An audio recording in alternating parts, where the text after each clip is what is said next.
మెడ కట్ చేసేసి బలి అర్పించి కుమారుణ్ణి, సొంత కుమారుణ్ణి తండ్రి వచ్చి ఇలా కాల్ చేస్తాను. ఏ కన్న తండ్రి అయినా కానీ ఎలా ఉంటాడు చెప్పండి. దానికి కూడా ఒప్పుకున్నాడా లేదా అబ్రహాం? ఒప్పుకున్నాడా? ఇది అబ్రహాం నుండి మనం ఏం నేర్చుకోవాలి చెప్పండి. ఎందుకు గొప్పగా మార్చబడ్డాడు విశ్వాసం తండ్రి ఎలా అయ్యాడు అబ్రహాం అంటే, అబ్రహాంలో ఉన్న ఫస్ట్ క్వాలిటీ దేవునికి లోబట్టం, దేవుని మాట వింటం. ఆయన అడిగితే చాలు ఏదైనా ప్రాణమైనా ఇచ్చేస్తాడు. ఈరోజు ఎంతమంది ఉన్నారు దేవుడు అడిగితే చేయడం? అసలు దేవునికి మనం బలం ఇస్తున్నామా? మనం మన మన దాంట్లో ఏదన్నా ప్రభుకి ఇస్తున్నామా? అసలు ఏమన్నా ప్రభుకి ఇస్తున్నామంటే అబ్రహాముతో పోల్చుకుంటే నథింగ్. మనం ప్రభుకి ఇచ్చేది ఏది కూడా ఏమిస్తున్నాం చెప్పండి? మీకున్న సమస్తమైన ప్రభుకి ఇస్తున్నారా? మీకున్న దానిలోంచి మొదటిది ఇస్తున్నారా ప్రభుకి? అసలు నీకు ఒకే ఒక ప్రాణమైంది మీరు ఇస్తారు ఎప్పుడైనా?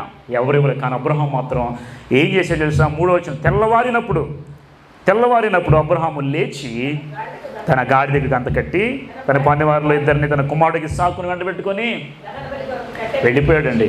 అబ్రహాము ఎంత గొప్పవాడంటే ఉదయం లేచాడంట తెల్లవారుగానే, కుమారుడిని పనివాడిని గాడిదను కట్టెలు తీసుకొని మెల్లగా నడుచుకుని 3 రోజులు ప్రయాణం. అసలు ఇంత మైండ్ అబ్రహాంకి ఎలా వచ్చిందంటారు? దేవునితో ఉన్న బాండింగ్ అలా ఉంటే మీకు ఖచ్చితంగా అలా వస్తుంది. అబ్రహాము లేచాడంట తెల్లవారినప్పుడు. అబ్రహాము లేచి, మీరు అక్కడ ఊరికే చదవద్దు, మైండ్ పెట్టి చదవండి. నేనైతే అక్కడ స్టక్ అయిపోయా. తెల్లవారినప్పుడు లేచాడా? మనం ఏదైనా అడిగితే నన్ను సేవకురం అన్నప్పుడు ప్రభు నేను చాలా సంవత్సరాలు లేట్ చేశాను. ఎప్పుడో సేవకురం అంటే నేను ఇంటర్మీడియట్లో ఉన్నప్పుడే ప్రభు నీ సేవ చేస్తానని అంగీకరించి ఒప్పుకొని తీర్మానం చేసుకొని చదువుకొని సింగపూర్ జాబ్కి వెళ్ళిన తర్వాత రావడానికి ఎంతో ప్రయాసపడ్డాను. లేట్ చేశాను. నా వల్ల కాదు. చివరికి అన్నీ వదిలి వచ్చేలా దేవుడు చేశాడు. నా వల్ల కాక నేను వచ్చేసాను. అంటే ఎన్ని సంవత్సరాలు లేట్ చేశాను, కానీ ఉదయమే లేచాడంటే. రాత్రి చెప్పాడు దేవుడు. ఒక్క రోజున ఆలోచించాడా? 2 రోజులు ఆలోచించాడా? ఒక 10 రోజులు ఆలోచించలేదండి. That is Abraham. అబ్రహాం విశ్వాసం తండ్రి ఎలా తెలుసా? గొప్ప విశ్వాసం కలిగిన వాడు. లేచాడు తెల్లవారుగానే, కుమారుని తీసుకున్నాడు, కట్టెలు తీసుకున్నాడు, 2 పనివాళ్ళని తీసుకున్నాడు. ఈయన అబ్రహాము చేసిన ఇక్కడ గొప్ప విషయం, ఒక మంచి పని ఎవరైనా చెప్తారా? ఆలోచించండి. అబ్రహాము తెల్లవారుగానే లేచి వచ్చాడు, ఒక మంచి పని చేశాడు. ఆ పని ఎవరైనా గెస్ట్ చేయండి చూద్దాం. నేను చాలాసార్లు ఈ వాక్యం మీకు బోధించుంటాను, ఎవరన్నా గుర్తుంటే గెస్ట్ చేయండి. ఎందుకు ఆయన చేసినట్టు బెస్ట్ పని ఏంటంటే, ఆ పని చేయకుండా ఉన్నాడు కాబట్టి కుదిరింది. ఆ పని చేసినట్టయితే వీళ్ళు వెళ్ళేవాడు కదా బలికి. ఇప్పుడు స్ట్రైక్ అయింది. ఎవరు చెప్పలేదు? భార్య అయిన శారాకి చెప్పలేదు. చెప్పాడా? భార్య అయిన శారాకి ఒక్క మాట కూడా చెప్పలేదు. ఎందుకని? శారాకి అయితే ఏం చేసేది? అసలు ఆ రోజుకి అబ్రహాంని చంపేసేదో, రక్కేసేదో, గొంతు పిసికేసేదో, నువ్వు పోయినా పర్లేదు, నా కొడుకు నాకు కావాలనుకునేది శారా. ఆయనకి అర్థమైపోయింది, దేవుని లెక్క ప్రకారం నేను వెయిట్ చేయకుండా భార్య మాట విన్నానే, భార్య మాట విని నేను హాగర్ వివాహం చేసుకుని ఇప్పుడు ఈ విషయం చెప్తే ఏమైపోయింది? పెనం మీద కాలిపోవాల్సి వచ్చేది. కాబట్టి ఈ విషయం చెప్పాడా? అబ్రహాం చేసిన గొప్ప. ఎక్కడ ఏది చెప్పాలో అక్కడ చెప్పండి మీరు. భర్తలు కూడా చాలామంది మగవాళ్ళు ఉన్నారు, పురుషులు అన్ని భార్యకి తీసుకెళ్ళి చెప్పేకండి. చాలా విషయాలు మనం నేర్చుకోవాలి. అబ్రహాం నుంచి ఏం నేర్చుకోవాలి? పురుషులైన వారు ఏం నేర్చుకోవాలి తెలుసా? అబ్రహాం ఏం చేశాడు? ఒక క్రూయల్ సిచ్యువేషన్ వచ్చింది. ఇప్పుడు ఏం చేయాలి? నా భార్య చెప్తే దేవుని చిత్తం జరగదు.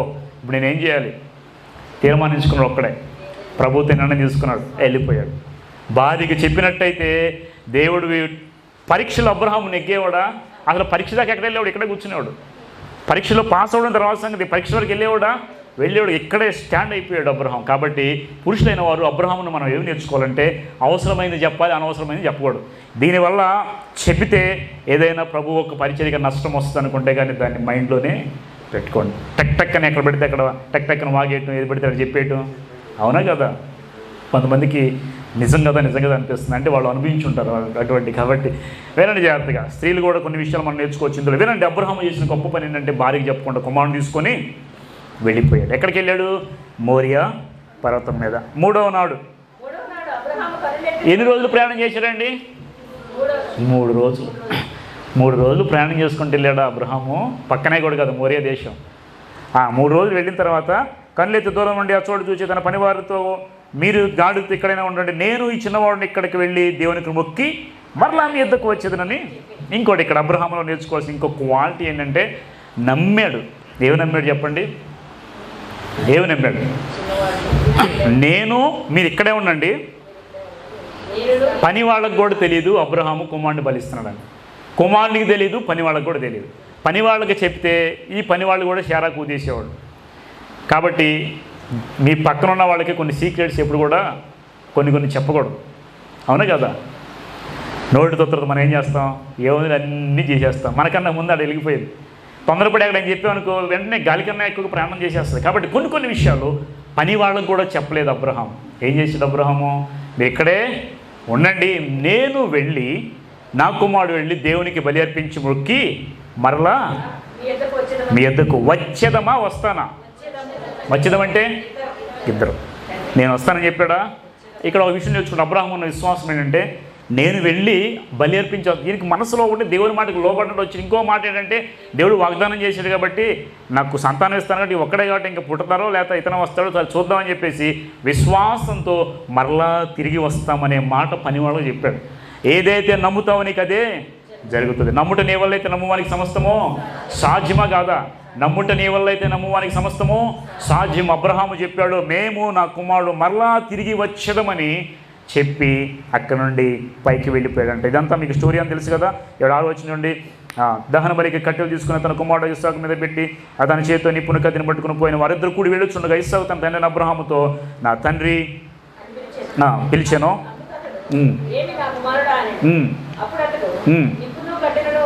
ఉన్నవి కానీ గొర్రెపిల్ల ఏదని అడుగగా అబ్రహాము నా కుమారుడు దేవుడే దహన బలికి గొర్రె పిల్లను చూసుకున్నని చెప్పాను. ఇప్పుడు చెప్పండి, ఇప్పుడేనా ఇంకొకటి విషయం కూడానండి.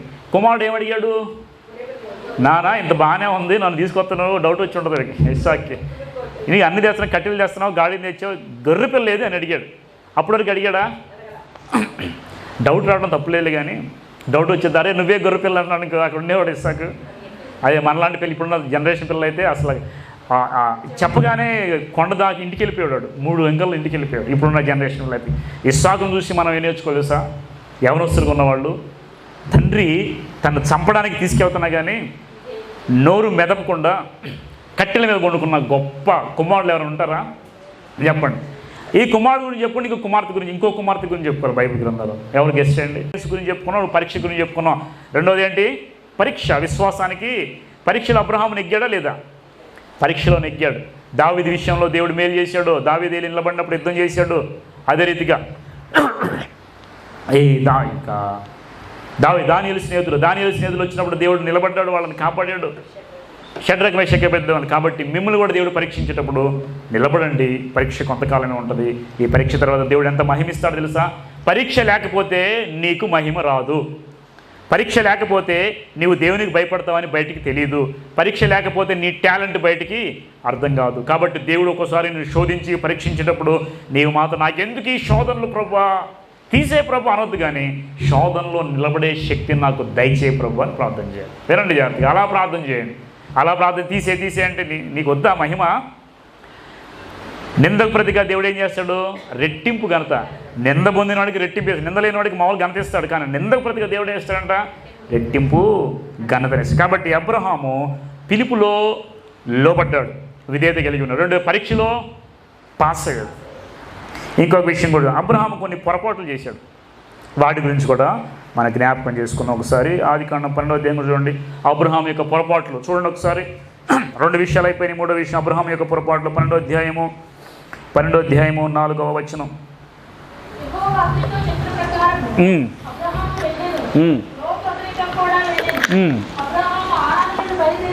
చాలు. దేవుడు ఎవరెవరిని నిలబెట్టుకున్నామన్నాడు? దేవుడు చెప్పాడా? అబ్రహాము నీవు లేచి అన్నాడు, కానీ మీరు లేచి అనలా. ఇదేనండి జాగ్రత్తగా. 12వ అధ్యాయం 1వ వచనం. అబ్రహాము యెహోవా నీవు లేచి అన్నాడు, కానీ మీరు లేచి రండి అని చెప్పాలి. కానీ అబ్రహాముకి అన్న కుమారుడైన లోతు అంటే చాలా ప్రేమ ఎక్కువ. ఎక్కడైనా పోయేటప్పుడు మనకు తోకలు కొంచెం కావాలి కదా, ఒక్కడే వెళ్ళడం ఎక్కడికన్నా. కాబట్టి ఎవరిని తీసుకొచ్చాడు? మీ స్నేహితులైన వాళ్ళు దేవుని దృష్టిలో ఉన్నారో లేదో, మీ జత అనేవాళ్ళు దేవుని చిత్తంలో ఉన్నారో లేదో కానీ గమనించుకోండి. ఎవరిని పడితే వాళ్ళతో స్నేహాలు చేయొద్దు. ఇక్కడ లోతుని తెచ్చాడండి. అబ్రహాము లోతుని వెంటబెట్టుకు. ఈ లోతు గురించి దేవుడు చెప్పలా, తీసుకునిరా లోతుని చెప్పలా. దేవుడు లోతుని తీసుకొని ఎక్కడికి వెళ్ళాడు? ఆయన 4వ వచనం ఉంది కదా, లోతు అతనిది కూడా వెళ్ళాను. సరే, లోతు వెళ్ళటం వల్ల వచ్చిన నష్టం ఏంటి అని మీరు అడగచ్చు. లోతుని తీసుకెళ్ళడం నష్టం ఏమైనా వచ్చిందా? 11వ అధ్యాయం చూడండి. 1వ వచనం. అబ్రహాము తనకు కలిగిన సమస్తమును తన భార్యను తనతో కూడా లోతును వెంటబెట్టుకుని ఐగుప్తులో నుండి నెగుమునకు వెళ్ళాడు. ఇప్పుడు ఇదంతా అయిపోయిన తర్వాత అబ్రహాంకి బహుగా వెండి బంగారం అన్నీ వచ్చాయి. ఇప్పుడు 7వ వచనం చూడండి, లేదు 6వ వచనం చూడండి. వారు కలిసి నివసించుటకు ఆ ప్రదేశము చాలకపోయెను, ఎందుకనగా వారి ఆస్తి వారి కలిసి నివసించలేనంత. ఇప్పుడు చూడండి, ఇందాక ఏం చెప్పాడు దేవుడు, నిన్ను ఆశీర్వదిస్తా అన్నాడు దేవుడు. ఎప్పుడైతే ఇంటి నుండి బయటకు వచ్చాడో ఆస్తి విస్తారంగా వచ్చేసింది. దేవుడు చెప్పిన మాట వింటే దేవుడు బహుగా ఆశీర్వదిస్తాడు. ఇప్పుడు తర్వాత వాడు నివసించలేంత గొప్ప విస్తారమైన ఆస్తి. 7వ వచనం. అప్పుడు అబ్రాహాము పశువుల కాపరులకు లోతు పశువుల కాపరులకు కలహము పుట్టెను. ఆ కాలం ముందు కనానీయులు పెరిజీలు ఆ దేశంలో కాపురం ఉండేది. వినండి, ఇప్పుడు ఎవరికి గొడవ వచ్చింది? లోతుకి అబ్రహాంకి వచ్చిందా? వాళ్ళ పనులకు వచ్చిందా? వాళ్ళ పనులకు వచ్చి వీళ్ళకి వచ్చినట్టే కదా, అవును కదా. ఇప్పుడు మీ ఇంట్లో పని ఉండి పక్కింట్లో పనులు కొట్టాడనుకో, మీరు వస్తారు లేదా రంగంలోకి, అవును కదా. ఇప్పుడు మీ ఇంట్లో ఇల్లు మీ ఇంట్లో పనిచేసే అమ్మాయి ఉందనుకోండి, ఎవరన్నా ఈ పాసి పక్కన పెట్టేసాం అనుకోండి, ఆ ఇంట్లో పనిచేసే వాళ్ళు వచ్చి ఏం చేస్తారు, నా ఏమి ఎందుకు వేసాం, జనరల్గా చెబుతాను ఎగ్జామ్. ఈ పని వాళ్ళ నిమిత్తం మీరు వస్తారు లేదా, ఆ పనుల నిమిత్తం వాళ్ళు వస్తారు లేదా అంటే, పని వాళ్ళని బట్టి యజమానులకి ఏమైపోయింది, గొడవ వచ్చేసి, కలహం వచ్చేసి, కలహపడ్డారు ఇక్కడ. వాళ్ళ పనివాళ్ళు ఇల్లు పనివాళ్ళు, ఆస్తి విస్తారం అయిపోయింది, కలహం వచ్చేసి. దేవుడు చెప్పిన మాట వినకుండా అబ్రాహాము ఒక పొరపాటు చేసే లోతుని వెంట పెట్టుకొచ్చాడు. కాబట్టి వాళ్ళు ఒక కలహాన్ని బట్టి ఒక మెంటల్ టెన్షన్ ఒకటి వస్తుంది, వాళ్ళు కొంచెం ఇబ్బంది పడాల్సి వస్తుంది. ఇవన్నీ అవసరం అంటారా? కాబట్టి దేవుడు ఏది చెప్తున్నాడో అదే చేయండి, ఎక్స్ట్రా చేయొద్దు. దేవుడు పాలు చేస్తే పాలు చేయడానికి రూపాయి చేయొద్దు. చాలామంది చెప్పిన కానీ ఎక్స్ట్రా చేస్తూ ఉంటారు కదా. మనకు ఉన్నదానికన్నా మనం ఎక్స్ట్రా ఇప్పుడు చేయకూడదు, ఎక్స్ట్రా అంటారు దాన్ని. దేవుడు చెప్పింది నీవు లేచి రా బాబు అంటే, నేను లోతుని వెంట పెట్టుకుని వస్తాను. లోతుని వెంట పెట్టుకుని అక్కడ ఏమైపోయింది, వాళ్ళ పని వాళ్ళకి గొడవ వచ్చేసింది. తర్వాత 12వ అధ్యాయం 10వ వచనం చూడండి. అప్పుడు ఆ దేశంలో కరువు వచ్చును, కరువు భారంగా ఉన్నందున అబ్రాహాము ఐగుప్తులో నివసించడానికి అక్కడికి వెళ్ళను. వినండి, ఇప్పుడు కరువు వచ్చినప్పుడు ప్రభువుని అడగాలి అబ్రాహాం, ప్రభువా కరువు వచ్చింది, నన్ను ఏం చేయమంటే, ఇప్పుడు ప్రభు ఏమన్నాడు, నేను చూపించి దేశానికి వెళ్ళమన్నాడు, దేవుని మాట విని వచ్చాడు. ఇప్పుడు కరువు రాగానే సొంత నిర్ణయం తీసుకుని ఎక్కడికి వెళ్ళాడు, ఐగుప్తు అంటే లోకం. ఐగుప్తు ఆ రోజుల్లో ఇప్పుడు అమెరికా దేశం ఎలాగైతే బాగా డెవలప్ అయిందో, ఆ రోజుల్లో ఆ దినాల్లో ఐగుప్తు అంటే వెల్ డెవలప్డ్ కంట్రీ ఐగుప్తు దేశం. కానీ ఈయన ఏం చేసేది, అబ్రాహాము దేవునికి చెప్పకుండా ఆ ఐగుప్తుకి వెళ్ళిపోయాడు. ఐగుప్తుకి వెళ్ళినప్పుడు అక్కడ చాలా జరిగినాయి, మీకు తెలిసే ఇంకా స్టోరీ అంతా. ఆయన వెళ్ళినప్పుడు ఏమేం జరిగినాయి అంటే, తన భార్యను ఐగుప్తు రాజు ఫరో వివాహం చేసుకోవాలనుకుంటే నువ్వు నా చెల్లి అని చెప్పి అబద్ధం చెప్పేస్తాడు. అదంతా మనం చూస్తే ఐగుప్తు దేశంలో నివసించి అక్కడికి వెళ్ళిన అతను ఐగుప్తులో ప్రవేశించడానికి సమీపించినప్పుడు తన భార్య శారా, ఇదిగో నీవు చక్కదానం ఎరుగుదును, ఐగుప్తు నిన్ను చూచి ఈమె ఇతని భార్య అని చెప్పి నన్ను చంపి నిన్ను బ్రతకనిచ్చారు. కాబట్టి నువ్వేం చేయమన్నాడు, నా సహోదరుని దయచేసి చెప్పు. అబద్ధం చెప్పే, నువ్వు అందంగా ఉన్నావు. అప్పుడు శారా వయసు ఎంత? అబ్రహాముకి 100 సంవత్సరాలు, అప్పుడు శారా వయసు 90 సంవత్సరాలు. 90 సంవత్సరాలు అందగత్తి అంటే ఆ రోజుల్లో. చూడండి, నువ్వు అందంగా ఉన్నావు, చక్కని దానే కాబట్టి వాళ్ళు నిన్ను తీసుకొని నన్ను చంపేస్తారు. అది అన్న జిల్లా అనుకో సంపరు కదా, కాబట్టి నువ్వు సహోదరి అని చెప్పు అని చెప్పి అబద్ధం చెప్పమన్నారు. ఆ తర్వాత ఏం చేద్దాం అంతా మీకు తెలుసు స్టోరీకి. ఐగుప్తు రాజు ఏం చేస్తాడు, ఆ వివాహం చేసుకుందాం అనుకుంటే ఒకరోజు వీళ్ళిద్దరు భార్యాభర్తలుగా సరసపడకుండా చూసి కిటికీలోంచి ఏంటి ఇలా చేసామని అడిగితే, నీకు భయపడి చేశానంటే ఎంత వెళ్ళిపోండి అని చెప్పి అప్పుడు హాగర్ నుంచి పంపిస్తాడు. హాగర్ ఎక్కడ వస్తుంది తెలుసా, ఐగుప్తుకి వెళ్ళడం ఒక తప్పు, అక్కడ అబద్ధం చెప్పడం రెండో తప్పు. అక్కడ వెళ్ళిన తర్వాత ఐగుప్తు రాజు కొంత ధనం ఇచ్చి హాగర్ను ఒక దాసి నుంచి పంపిస్తాడు. వీళ్ళకి పంపిస్తే ఆ హాగర్నే దాసికి చేసుకుంటే ఈ అబ్రహాం ఇవ్వాలి. అసలు అక్కడికి వెళ్ళకపోతే గొడవంత వచ్చేదా? ఈరోజు యుద్ధాలు జరిగాయా? అసలు ఐగుప్తు వెళ్ళకపోతే యుద్ధం జరిగేది ఈరోజు? జరిగేది కదా. అబ్రహాం చేసిన కొన్ని మిస్టేక్స్, ఈ మిస్టేక్స్ మీరు చేస్తాను గమనించుకోండి. అబ్రహాం బట్టి మనం ఏం నేర్చుకోవాలి, వాళ్ళు చేసిన మిస్టేక్. దేవుడు ఏది చెప్తే అదే చేయండి. ఇక్కడికి వెళ్ళొద్దు అంటే అక్కడికి వెళ్ళొద్దు, అక్కడికి వెళ్ళమంటే అక్కడికి వెళ్ళండి. ప్రభువుని అడగండి, ఏదైనా చేస్తే ప్రభు నన్ను ఏం చేయమంటావు, అక్కడికి వెళ్ళనా వద్దా, మనసులో ప్రశాంతత నెమ్మదిస్తే అది చేయండి. లేదు కష్టంగా ఉందంటే వదిలేసింది. కాబట్టి అబ్రహాం చేసిన కొన్ని పొరపాట్లు ఇవి మనం నేర్చుకున్నాం. తర్వాత 13వ అధ్యాయము 7 చూసాం కదా, 16వ అధ్యాయము 1వ వచనం 16. అబ్రహాము శారాయి అతని పిల్లలు కలగలేదు, ఆమె హాగరు అని ఐగుప్తురాలైన దాసి ఉండెను. కాగా శారా, ఇదిగో నేను పిల్లలు కనకుండా యెహోవా చేసి ఉన్నాను, నీవు దయచేసి నా దాసితో పొమ్ము, ఒకవేళ ఆమె వల్ల నాకు సంతానం కలుగునొచ్చి అబ్రహాముతో చేయను. అబ్రహాము శారాయి మాట. ఇంకో మిస్టేక్ ఏంటి చెప్పండి, అబ్రహాం ఎవరి మాట విన్నాడు, ఇప్పుడు చెప్పండి, భర్త భార్య మాట వినొచ్చా వినకూడదా? ఈ పురుషులు ఏం చెప్తారు? వినొచ్చా వినకూడదా? మీరు చెప్పండి, వినొచ్చు వినకూడదా? వినాలా? మరి ఏం చేద్దాం చెప్పండి? మీరే వినొచ్చు అంటున్నారు, వీళ్ళు వినకూడదు అంటున్నారు. ఎక్కడ వినాలో అక్కడ వినండి, ఎక్కడ వినకూడదు అక్కడ వినద్దు. తెలియగలలో ఏం చేస్తారంటే ఎక్కడ వినాలో అక్కడ వినండి, ఎక్కడ వినకూడదు అక్కడ వినకూడదు. దీనివల్ల నష్టం వస్తుంది అనుకుంటే వినొద్దు. ఓకే, దీనివల్ల నష్టం రాదంటే చెప్పండి, షేర్ చేసుకున్నాను. అబ్రహాము ఈ విషయంలో మాట విన్నాడు కాబట్టి ఆ విషయంలో మాట చెప్పను చెప్పాలి. అసలు మాట వినడం కాదు కదా, చెబితే ఏం చెప్పిద్దు అని చెప్పేసి కుమారుడు బలి ఇవ్వడానికి వెళ్ళేటప్పుడు నేను ఒక్క మాట కూడా చెప్పకూడదు అనుకుని నిర్ణయించు. కాబట్టి అబ్రహాము తెలియగలడు. అబ్రహాం మైండ్ పెట్టుకోండి మీరు. కాబట్టి కొన్ని విషయాల్లో భార్య మాట వినండి, కొన్ని విషయాల్లో ప్రభు మాట వినండి. వినొద్దని చెప్పట్లేదు నేను, మీరు పగబట్టొద్దు నా మీద. మీరేం చేస్తారంటే ఏది శ్రేష్టమో మీరు కూడా ఏది శ్రేష్టమో ఆలోచించి అది చేయమని చెప్పండి, కానీ ప్రతిదానికి అడ్డంకులు పెట్టకూడదు. మా ఇది దేవుని పరిచయం సంబంధించిందా? ఓకే, మీరు ఫ్రీగా ఉండండి. దీనివల్ల మేలు జరుగుద్దా? ఓకే, చేయండి. దీనివల్ల స్వార్థంగా మాత్రం ఎప్పుడు ఆపొద్దు ఎవరు భర్తలు కూడా స్వార్థంగా ఎప్పుడు కూడా వాళ్ళకి చెప్పొద్దు. చాలా విషయాలు అబ్రహాము శాలను మనం నేర్చుకోవాలి. అబ్రహాము చేసిన ఇంకో మిస్టేక్ ఏంటి? భార్య చెప్పగానే దేవుడు చెప్పిన మాట కూడా పక్కన పెట్టేసి హాగర్ని వివాహం చేసుకున్నాడు. ఓకే, తర్వాత అబ్రహాము మరలా ఇప్పుడు ఇప్పుడు మూడో దాంట్లో ఏం చెప్పుకున్నాం?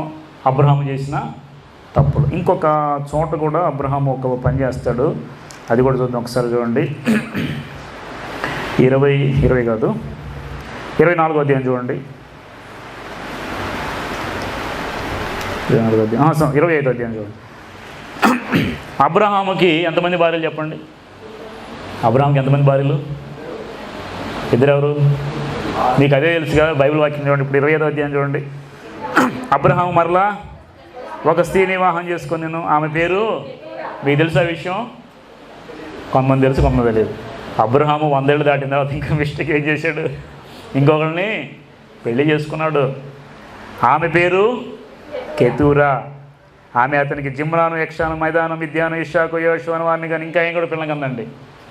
100 ఏళ్ల టైంలో వీళ్ళిద్దరికీ ఆ ఇస్మాయిల్ గంట ఇస్సాకుని గంటవి కాకుండా ఏం చేసిన మళ్ళీ ఆమెకి జిమ్రాను, యక్షాను, మెదాను, మిద్యాను, ఇష్మాకు, షువషు అను వారిని ఎంతమంది పిల్లలు మొత్తం వాళ్ళు? 5 యక్షాను, శాపకును, దినాను కన్నా అశ్షూరీలు, తిబిర్చీలు ఏమైనా వారు ఆ దిదాను అశ్షూరీలందరూ వీళ్ళ సంతానం. ఇది అబ్రహాము సంతానం అంతా, భూమి మీద ఉన్న వాళ్ళంతా కూడా. తర్వాత ఇదందరూ చూసుకోండి.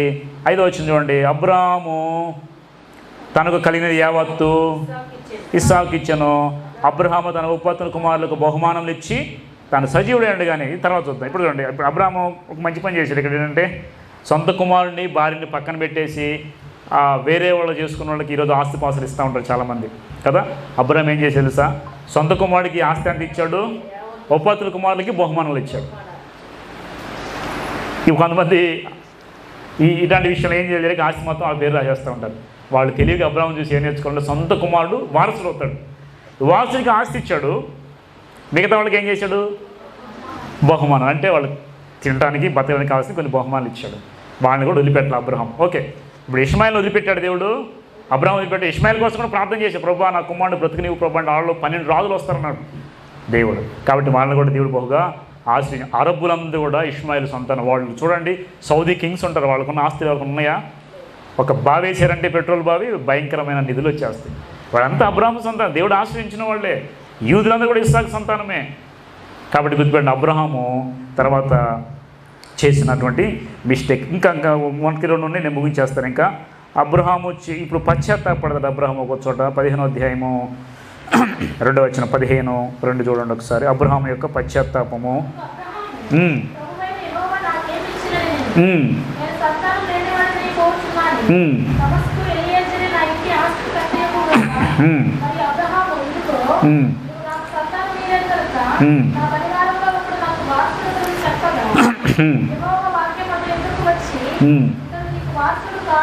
ఇంకొక విషయం ఏనండి, ఇప్పుడు అబ్రహాము వివాహం చేసుకున్న తర్వాత మొదట్లో 12వ అధ్యాయంలో దేవుడు మాట్లాడాడు, తర్వాత 15వ అధ్యాయం వరకు దేవుడు మాట్లాడలేదు. అర్థమవుతుంది మీకు? దేవుడు మాట్లాడాల. మరలా ప్రభు దగ్గరికి వచ్చి ఇంత ఉన్నా కానీ నాకు సంతానం లేదని ఎప్పుడైతే దేవుని దగ్గర మరలా మొరపెట్టి ప్రార్థన చేసాడో అప్పుడు దేవుడు ప్రత్యక్షమై చెప్పాడంట. దీని గురించి కూడా ఇంకొక 17వ అధ్యాయం మొదటి వచనం కూడా చూడండి. యెహోవా అతనికి ప్రత్యక్షమయ్యాడు. అంటే చూడండి, 75లో ప్రత్యక్షమై చెప్పాడు, 85 దాకా ప్రత్యక్షం కాదు. ఇప్పుడు ఎన్నో సంవత్సరానికి 99 వచ్చినప్పుడు ఇంతకాలం కొంత దేవుని మాట అనుకుంటూ భార్య మాటని కొంచెం అట్లా దూరంగా బ్రతికాడు. తర్వాత ఆయన పశ్చాత్తాపడి మరలా వచ్చేసి ఆయన ఏం చేసేసా ఒక బలిపీఠం కడతాడండి. బలిపీఠం కట్టి మరలా అక్కడ తిరిగి వచ్చి ఆదికాండం 12:8 చూడండి. అక్కడ అతను బయలుదేరి బేతేలుకు తూర్పున కొండకు చేరి పడమట బేతేలుకు తూర్పున హాయికి మధ్య గుడారం వేసి అక్కడ యెహోవాకు బలిపీఠం కట్టి యెహోవా నామమున మొదటగా ప్రార్థన చేసి